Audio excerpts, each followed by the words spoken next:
Constant bombardment, mass displacement, and a looming humanitarian disaster. Are Palestinians facing another catastrophe? The residents of Palestine's Gaza certainly think so.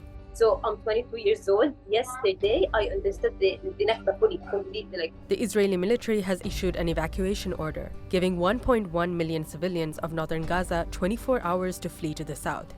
Before the order, 423,000 residents of besieged Gaza had already fled their homes, according to the UN.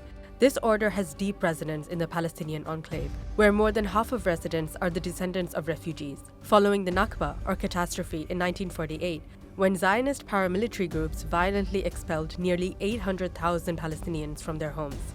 Gaza has been under an air, sea, and land blockade for the last 16 years. The conditions in the besieged enclave of 2.3 million people have only deteriorated since Israel's recent onslaught began on October 7th.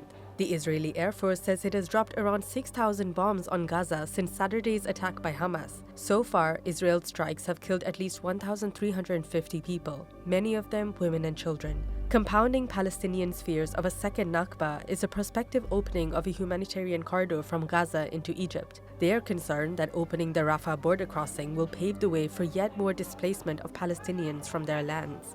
The Rafah crossing from Gaza into Egypt is the only crossing not controlled by Israel, but it has been closed due to Israel's airstrikes in the past few days.